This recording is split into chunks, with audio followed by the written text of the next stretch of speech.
Tantor Audio, a division of Recorded Books, presents Secret Leviathan, Secrecy and State Capacity under Soviet Communism, by Mark Harrison. Narrated by Michael Page. Publisher's note.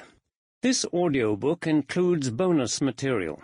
Please visit tantor.com and type Secret Leviathan into the search box.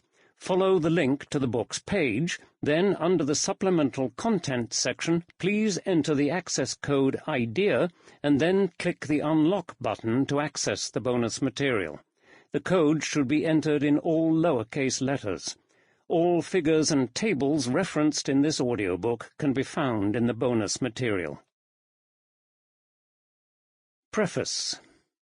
The Birth of an Idea. As a student and young scholar in the 1960s and 1970s, I grew up with the idea that the Soviet Union was secretive.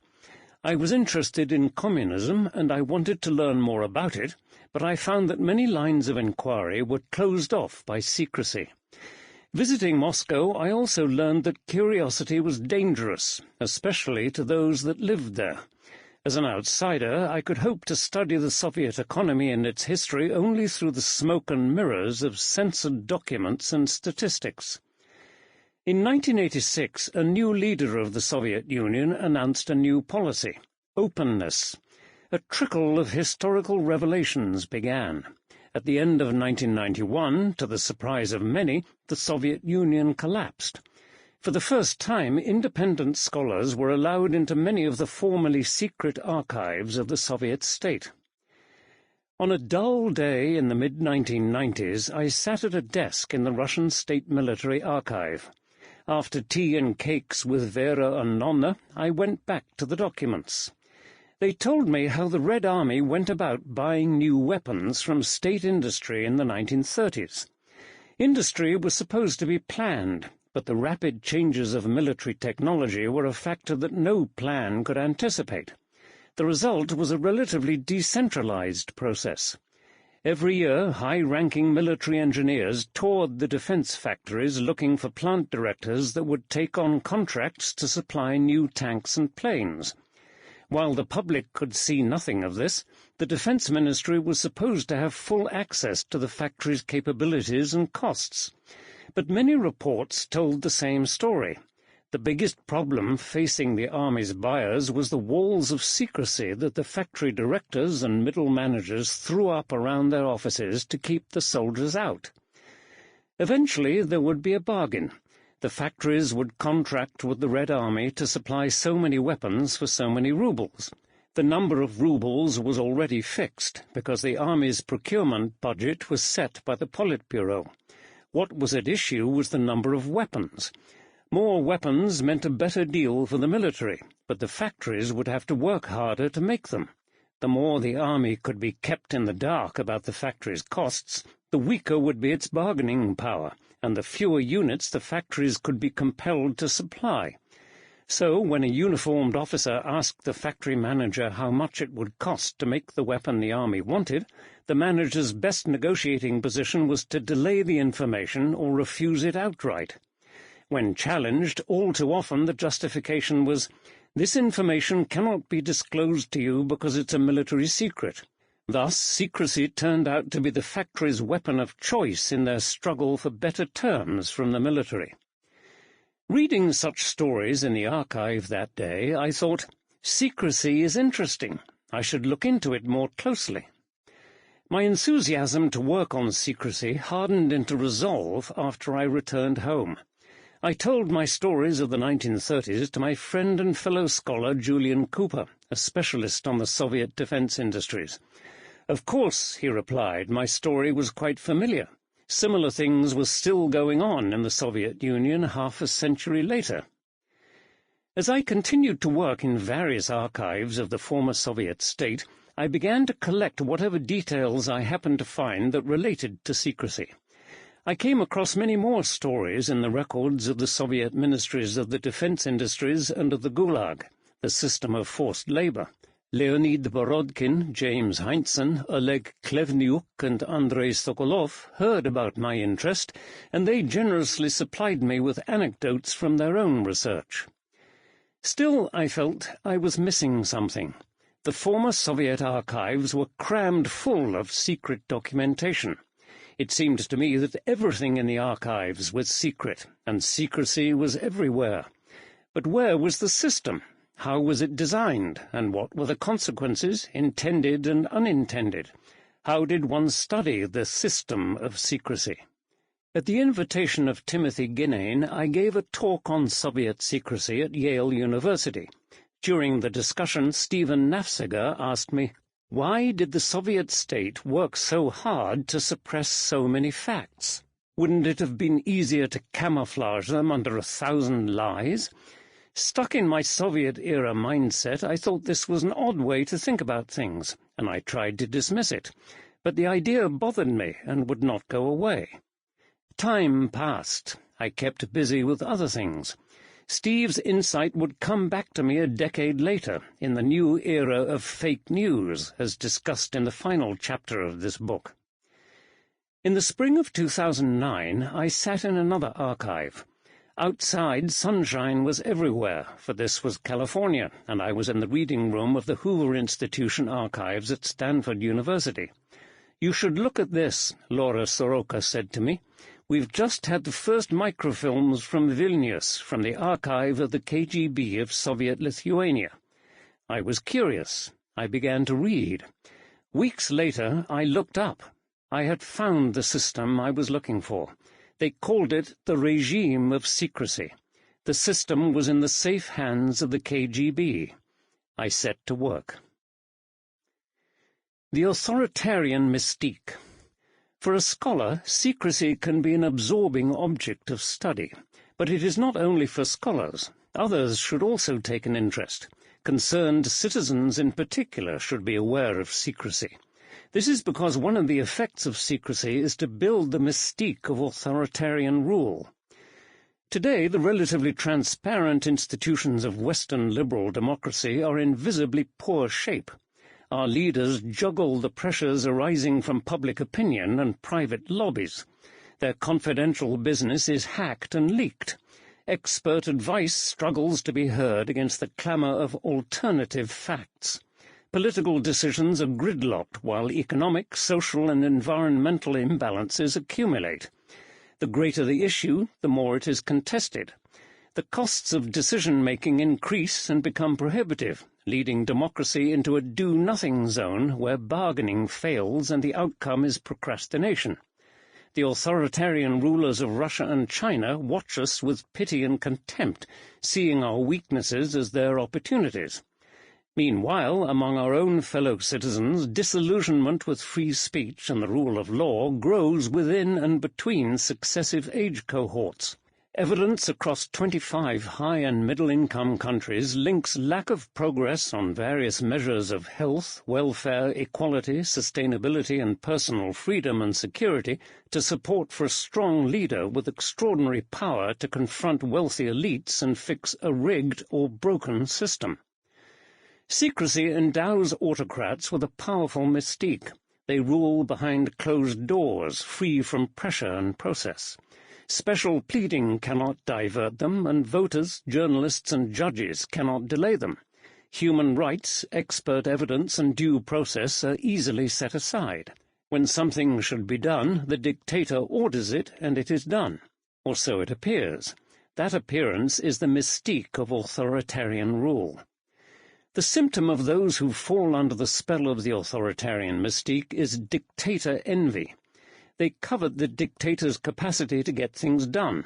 They are attracted by the appearance of swift maneuver and decisive action. The reality of authoritarian rule is hidden by a wall of secrecy, and that's how things tend to stay, until one day, for some reason, the dictator falls and there is a change of regime, and suddenly the backstage record is opened up to the light of day. Once that happens, the historian can get to work. It then transpires that doing secret business was not so simple after all. In various ways, conspiratorial government is surprisingly costly. When the Iron Curtain is at last lifted, we find that secrecy made authoritarian rule cumbersome and indecisive. Secretive government denied a place in society to faces that didn't fit. Secrecy provided a cover for widespread abuses and frauds, and these were often tolerated precisely because they took place behind the scenes, so the public could never know. Secretive government denied critical knowledge even to its own leaders. In the first weeks of 2022, while I wrote and rewrote my TypeScript, Russia's Kremlin leaders secretly planned and prepared to launch a war of aggression against Ukraine. At first sight, secrecy was on Russia's side. Neither Ukrainian nor Western leaders could fully anticipate whether or where the blow would fall. Yet, as Chapter 8 will discuss, Russia also paid a heavy price for the secretiveness of its war plans and preparations. Deprived of information, most Russians, including many ordinary Russian soldiers, were psychologically unprepared for the war. Going into battle on foreign territory, the troops also had to contend with unreliable equipment, supply shortfalls, and failing logistics. Over 20 years the Russian government had paid generously for military modernization, but covered by secrecy, trillions of rubles had been siphoned off into waste and corruption. Kremlin leaders were blindsided. They found that Russia's military capacity was much less than they thought. The quick victory they expected did not materialize. In short, the mystique of authoritarian rule is undeserved. Of course, democracies also suffer from operating frictions. For citizens weary of divisive campaigns and indecisive outcomes, the defects of democracy may be all too obvious. They can be exemplified from any newspaper op-ed or TV documentary. The devil the voters know may come to seem worse than the devil they don't. It's not hard to understand. After all, the failings of autocracy are hidden by design. The very secretiveness of authoritarian rule makes it the devil we don't know. A duty of scholarship is to overcome that asymmetry. Note on authoritarianism. In this book I discuss the Soviet system of authoritarian rule. I refer to it also as an autocracy, or as an authoritarian or autocratic regime, or as a dictatorship. The word regime can have the neutral meaning of a set of rules or an ordered way of doing things, but it is often applied to authoritarian governments, perhaps because authoritarian leaders tend to make lots of rules for others to abide by. In this book I use dictatorship, autocracy, and authoritarian rule, or regime, more or less interchangeably. In discussing the Soviet Union's authoritarian regime, my purpose is often to contrast its operation with that of government under liberal or representative democracy. By democracy, I mean a system that allows electoral competition and majority voting based on universal franchise, with regular opportunities for the voters to replace one ruling party by another, and the right of the losers in one election to contest the next, all predicated on the rule of law. In the most general sense, authoritarian regimes can be identified by the lack of one or more of these attributes. It might be thought a weakness to define authoritarianism by its absences, but in fact this is an inevitable outcome of the fact that until the advent of democracy, all governments were authoritarian, although of varying complexions. Of the many varieties of authoritarian government, only a few are relevant to this book, which is focused on the Soviet Union under communist rule. The Soviet Union was a single-party dictatorship. That is, the government was formed by the ruling Communist Party, which monopolized political power to the exclusion of others, and authority within the party was concentrated in the hands of a dominant party leader. The Soviet Union's dominant party leaders were Vladimir Lenin, 1917 to 1922, Joseph Stalin, 1927 to 1953, Nikita Khrushchev, 1955 to 1964, Leonid Brezhnev, 1964 to 1982, Yuri Andropov, 1982 to 1984, Konstantin Chernenko, 1984 to 1985, and Mikhail Gorbachev, 1985 to 1991. The political scientist Milan Svolik distinguishes between the contested autocrat, answerable to a small circle of rivals, and the established autocrat, who obtains operational support from those in his circle but does not rely on them politically. In those terms, all the Soviet leaders were contested autocrats, except for Stalin, whose position was contested initially but became established from around 1932. As Svolik suggests, there was a general tendency for the Soviet Union's contested autocrats to seek to become established, but that path took time and was not inevitable. The changes in Soviet life associated with the transition from Stalin's established autocracy to the contested autocracy of Khrushchev, often called the Thaw, are described in more detail in Chapter 1. 1. Secret Leviathan. Leviathan, the all-powerful sea monster of the Old Testament, was Thomas Hobbes's metaphor for the state, that mortal god to which we owe our peace and defence. Without Leviathan's laws and coercive powers, Hobbes maintained, our lives would be solitary, poor, nasty, brutish, and short. By submitting to Leviathan, he argued, we make our lives free and open to the development of civilization. Since Hobbes, we have learned that there are many Leviathans, not all of them benign. A recent authoritative study of state building classifies them: despotic Leviathan, the oppressive state; absent Leviathan, the failed state; and shackled Leviathan, a state restrained by its own laws and by an active civil society. There is also paper Leviathan, despotic by intention, but mostly ineffective or absent.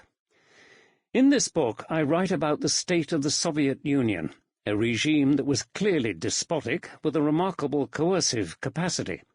Unlike those forms of despotism that rely on informality, every action of the Soviet state left a winding paper trail of decrees, orders, correspondence, forms, reports, inquiries, investigations, and audits.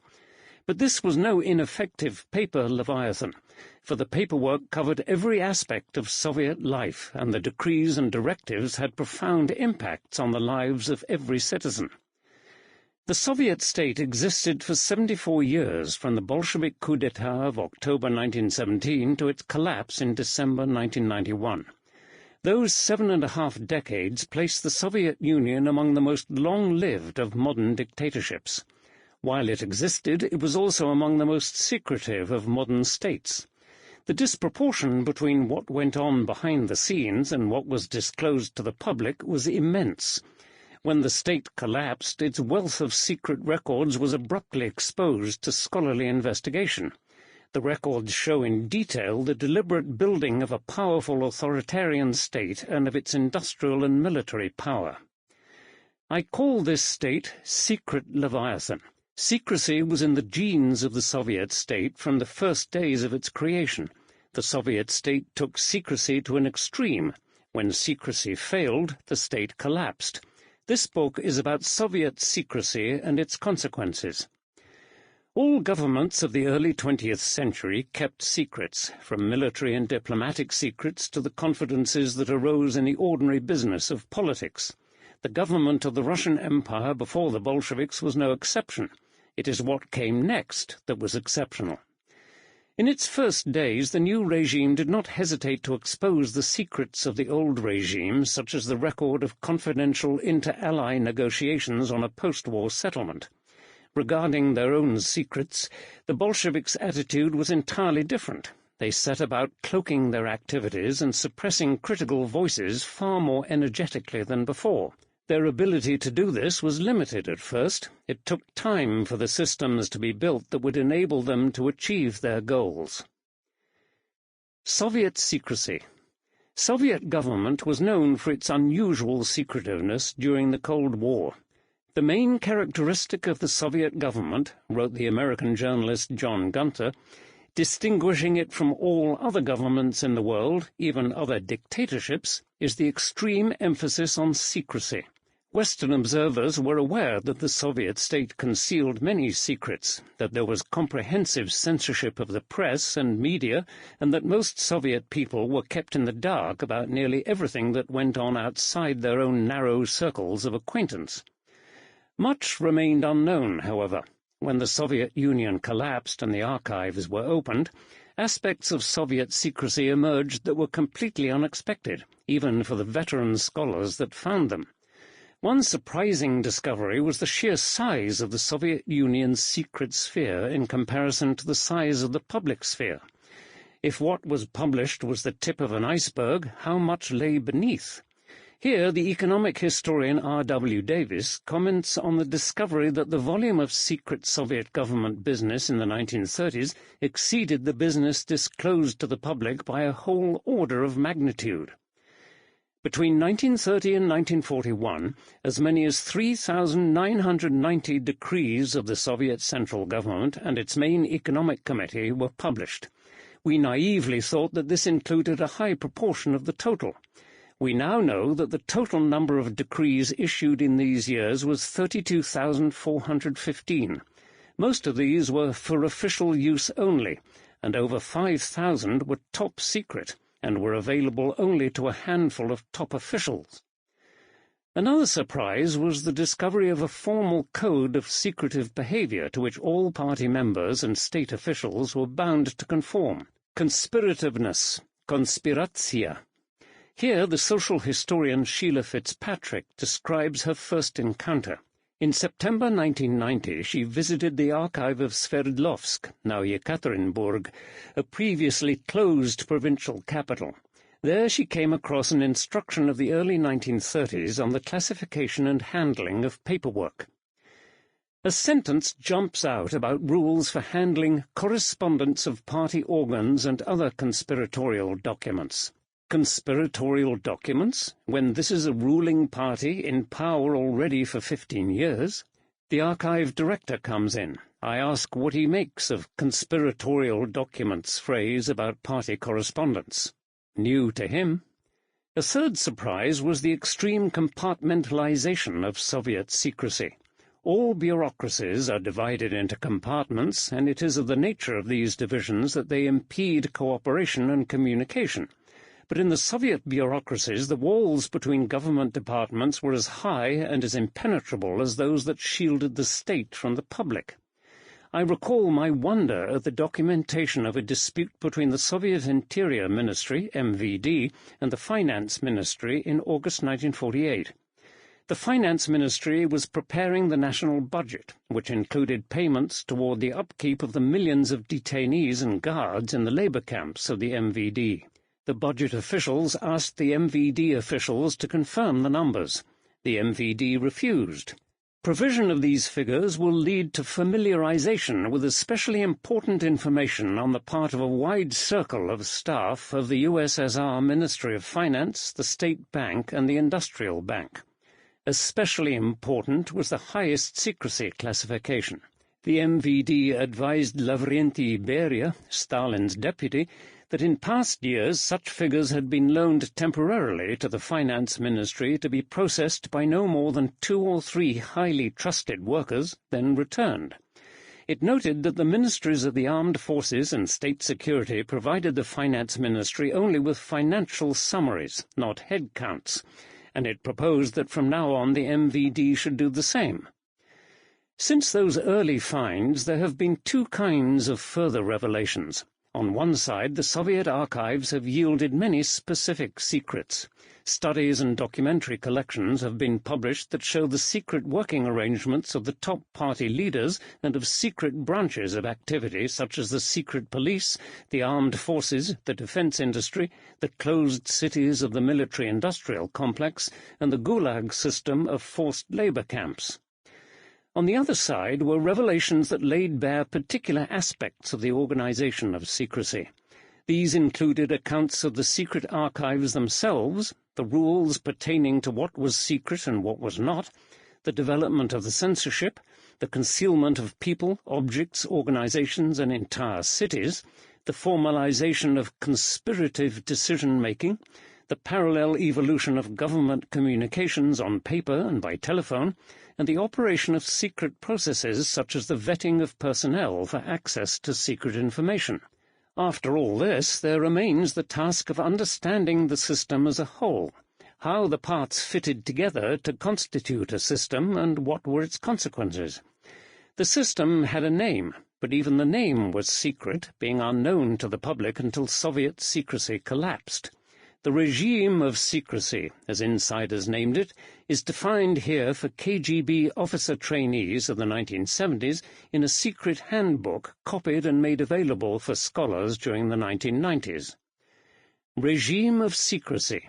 The totality of rules determined by the organs of power and administration that limit the access of persons to secret documents and activities, codify the procedure for use of secret documents, correspondingly regulate the conduct of people involved with secrets, and provide for other measures. The Soviet regime of secrecy was not unchanging. As described in this book, it was formed by beliefs and interests in an atmosphere of conflict and mobilization. It evolved by trial and error over many years. Throughout the process, a few fundamentals can be observed. Not all were there at the beginning, but once in place, they persisted to the end. The four pillars of secrecy. The Soviet regime of secrecy was built on four pillars that gave it exceptional coverage and iron grip. These pillars were the state monopoly of nearly everything, the censorship of the press and media, the conspirative norms of the ruling party, and the secret police and secret departments. I will briefly describe each in turn. The state monopoly of nearly everything was the first pillar of the regime of secrecy. Under the Soviet command system, production, distribution, trade, transport and construction were carried out almost entirely under state ownership and control. The private sector was relegated to the margins of agriculture, handicrafts, trade and personal services. As a result, most matters that would have been private business in other countries became the business of the government. At the same time, all government business was politicized, in the sense that the ruling Communist Party based its decisions on political criteria that could override any economic, cultural and technical considerations. In the outcome, the political business of the Soviet state was far more completely encompassing than the business of other states, including the Russian Empire that came before it. The historical process that brought this about is suggested very approximately by Table 1.1, which can be found in the accompanying bonus PDF. This table reports the share of the state-owned sector in the economy in benchmark years from 1914 through 1937. The first figure shown, 8.3%, gives the share of the state capitalist sector in the reproducible assets of the Russian Empire. Before the revolution, therefore, private capital was heavily predominant. Later figures are shares of the socialist, i.e. state and cooperative sector in the Soviet Union's net material product. Shares of output are not exactly comparable with shares of capital, but they are sufficiently so for a broad-brush comparison. If the state's share of Russian economic activity was small in 1914, the 1920s are often counted as a period of a mixed economy. In 1924, the socialist share in the Soviet economy is reported as 1/3, and nearly 1/2 in 1928.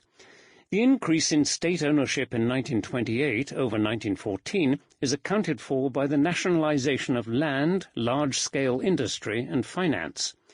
After that, the share of the socialist sector jumped again and became almost complete. The state-owned sector received nearly all new investment funds and grew rapidly. Private industry, trade and services were starved and repressed. Most agriculture was nationalized or collectivized, and collective farms fell largely under state control, although their assets other than land were nominally the joint property of the farmers. The size of the socialist sector in 1937, reported as 99%, is somewhat exaggerated by including as socialist the peasants' private sideline farming of public land allotted to them by the collective farms from 1932 onward. Still, despite the scope for mismeasurement and overstatement, the trend is unmistakable. By the 1920s, state ownership was already much more prevalent than before the revolution, and it became almost universal in the 1930s. As the Soviet economic system emerged, the Soviet state acquired a near monopoly of productive capital. Along with this came the potential to monopolize the supply of an unusually wide array of information. Information is the result of activity. If the state controlled most activities, it could also control the information that they produced. In particular, state ownership was extended to publishing and the media. In short, the state monopolized the economy. Sample complete. Ready to continue?